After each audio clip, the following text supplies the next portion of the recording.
Thanks for joining us on Shannons Club TV, where we reflect on the histories of cars on Australian roads and racetracks. You'll find a huge selection of previous episodes on the Shannons Club website, along with the full road and race stories by Mark and me. Now, still to come, we'll take an up-close look at our feature car with an owner's example, and we get the latest market news from the Shannons auctions team. So let's kick things off with the big, bold sedan which turned around Holden's flagging fortunes in the 1980s, the VN Commodore. Like it, we love it was the advertising theme for the big new Commodore, the VN, launched in August 1988. The aero shape and flush glass of the 1982 Audi 100 had finally reached Holden.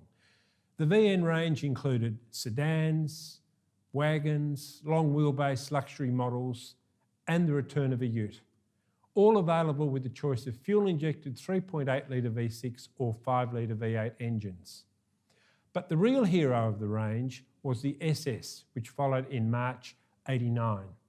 With a standing 400 metre time of 15.2 seconds, a top speed of 230 and a price tag of just $29,620, this was the best value homegrown sports sedan since 1972, when the limited edition Belmont-based HQ SS drove its way into history.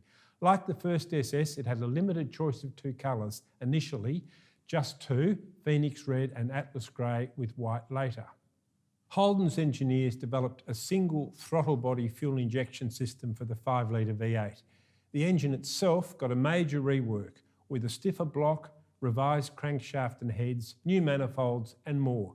The new engine was announced with the SS, which provided the perfect showcase.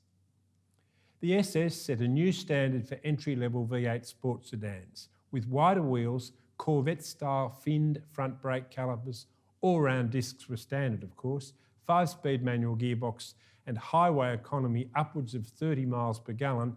It ticked most boxes. Mark, I remember at the launch of the injected V8 and the SS that the engineers reckoned power-wise the sky was the limit. They made no apology for the simple droning exhaust on the SS.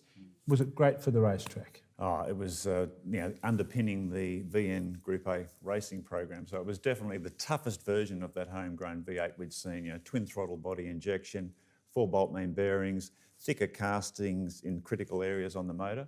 And it's really interesting, the Holden racing team pushed that engine literally to destruction. They were trying to get the most power out of it, and Rob Benson, the team's engine builder, instructed Win Percy to rev it to 9,000 RPM on the track.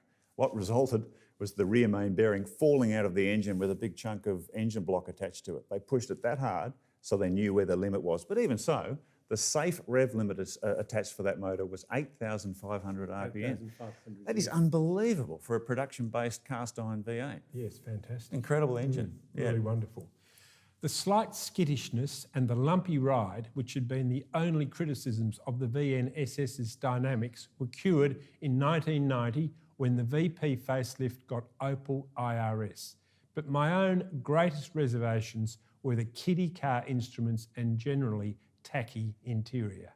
The VN was crude but effective. All the extra interior width was outboard of the seats, so it had less room than an EA Falcon. But buyers weren't worried, and this car gave Commodore market leadership over Falcon for the first time in several years. Mark, is it fair to say that without the journalists and some of the Holden engineers' V8s till 98 campaign, that we never would have had the V8 Supercar Series? Yeah, that's fair to say. And a few years before that in Group A, it was underpinning one of Holden's fastest but perhaps most overlooked competition cars.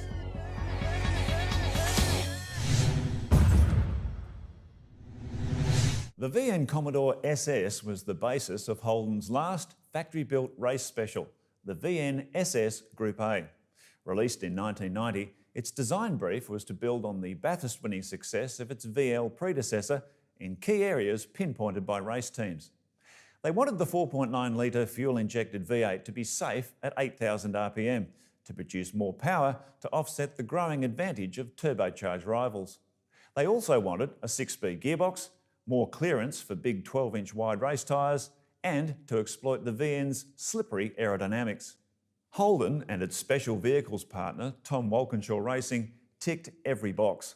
The limited build VN SS Group A was tougher, faster, more powerful, and it must be said, easier on the eye. After Holden designer Phil Smood worked with TWR to develop a less confronting body kit than the VL, which also delivered higher top speeds. John, the fact that Holden committed to building the VN SS Group A, this is at a time when the company was absolutely drowning in red ink. It really showed remarkable belief that racing translated to showroom sales. Well, we've often spoken about how clever Ford was with its marketing in the 60s and into the 70s, but this was the time when Holden had it worked out, and they made a real connection between motor racing and selling their Commodore. And in fact, Ford effectively lost a whole generation of sales there by not having a V8 version of the Falcon and by not backing motorsport. And I think there was a fair bit of the underdog in that too, because Holden, were being overwhelmed by the turbocharged cars in racing, and the fact that they kept punching on, people said, "Look at that, they're so courageous, aren't they?" It was very good. People saw it as an admirable trade. It really was, yeah, it was good. The VN SS Group A was ready to race in 1991. The sobering fact that it claimed only one race win in 2 seasons of the Australian Touring Car Championship speaks volumes about how lopsided Group A racing had become in its dying days. For Holden, it was simply a case of being in the wrong place at the wrong time, as Nissan had unleashed its twin-turbocharged all-wheel drive GTR. The Japanese monster soon earned the nickname Godzilla, as it stomped a path of destruction through touring car fields and hastened the demise of Group A in 1992. Even so, despite the GTR's vastly superior performance, Holden fought hard to be the best of the rest, particularly at Mount Panorama. The fact that the Holden Racing Team's VN SS Group A was beaten only by the GTR at Bathurst in 1991 speaks volumes about Holden's never-say-die approach and the superb and often overlooked performance of its final factory-built race special. Remember, you can build your own virtual garage on the Shannons Club website.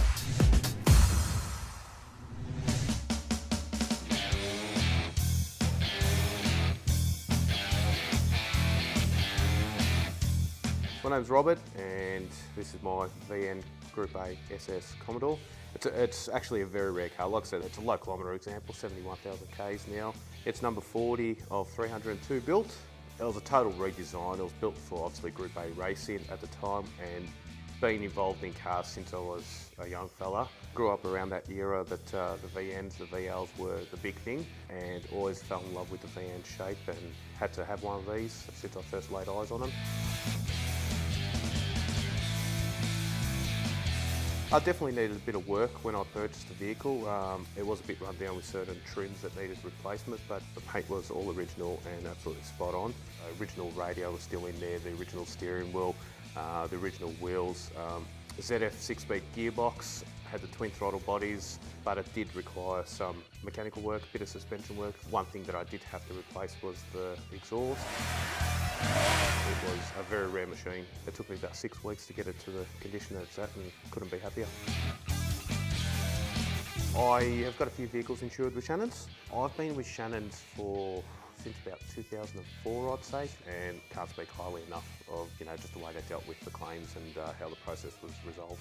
Driving wise, it's noisy, it's clunky, but at the end of the day, you've got to appreciate each individual vehicle for their specific qualities. Obviously, it turns a lot of heads. It's an iconic racing vehicle. Love driving it. It is a bit antique, I guess, in comparison to new cars, but still love driving it. Definitely going to keep it. Don't intend on selling it anytime soon. It's something that will definitely be handed down to future generations within the family.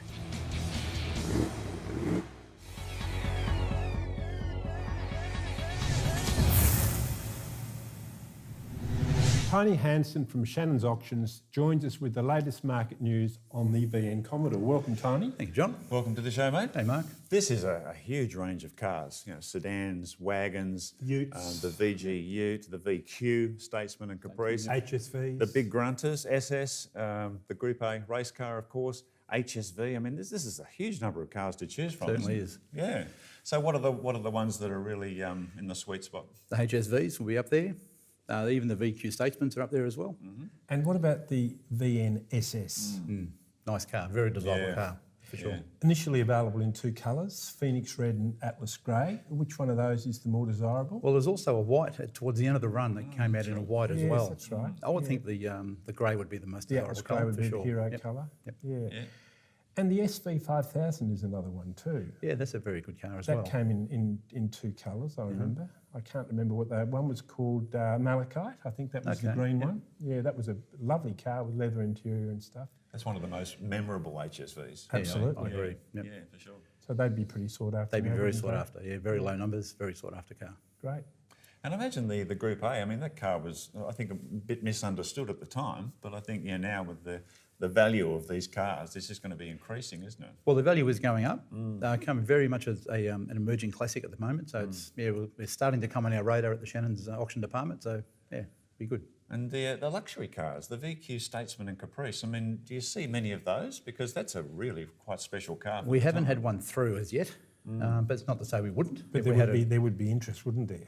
there would be for sure. We've got a good quality one, 308 car, low kilometres would be the way to go, yeah, for sure. Do you think it's a bit early in terms of we talk about the sweet spot for collectability for the VN range? Because the earlier Commodores, like from VB to VK, they are really going up the desirability ladder. Do you think VN's there yet, or has it still got a bit of time to I don't go? think it's there yet, but I don't think it's going to be very long before it is there. Do you think perhaps part of the problem is there are just too many really rotten old executives running around the place? Just Well, you still see them on the road. There's still quite a lot of executives, as you say, That's on the the road at the V6 moment. and- Yeah, a lot yeah. of youths on the road too. huge Yeah, difference, V6. isn't there, between your entry-level V6 executive and an SS, let alone the HSVs. Exactly, and the massive. Group yeah. A. And So I guess in terms of collectability, V8 models more desirable V8 than models, V6? V8 models much more desirable than a V6 Yeah. for sure. Yep. And where do the HSVs sit at this level? Because that was the first club sport, the first Malu Ute. I mean, those early HSVs, are The they? SV3800. Yeah, I mean, Yeah.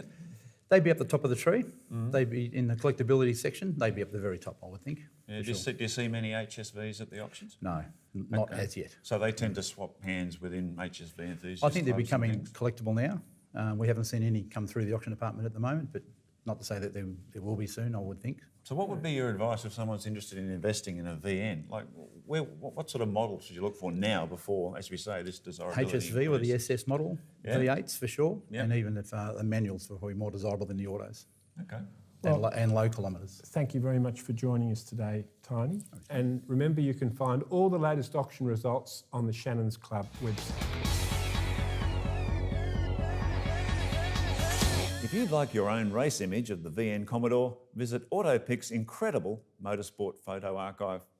John, in reflecting on the VN range, we've spoken a lot about the big hero V8 models, but I guess you could say it was the V6 lower spec versions. That was the car that a lot of people took for a test drive. It had such good acceleration and performance that it really won a lot of fans. Yes, it's all very well to talk about the Group A and the SV5000, fabulous as they were, but for most people, a Commodore was an executive V6 automatic, the poverty pack, basically, and that car really impressed on just a simple drive around the block. It was the opposite of the Peugeot 404, which I think the late Bill Tuckey said you had to drive from Melbourne to Warrnambool to appreciate it. The VN Commodore, you only had to go 30 metres, the fantastic initial acceleration. Very responsive car, and customers loved that. And I think in the history of Holden special vehicles, a hugely significant model because they were just getting set, they were just on their way. Absolutely. And we started getting some really quite memorable models in the HSV, the SV5000, cars like this, which now are very well remembered. The by SV5000 in that beautiful malachite wasn't it or beautiful? rose grey with a lovely leather interior, very desirable car. I'd like one.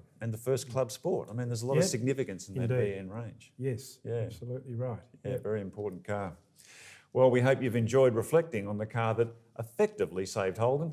We look forward to your company next time on Shannons Club TV. See you later. Bye for now.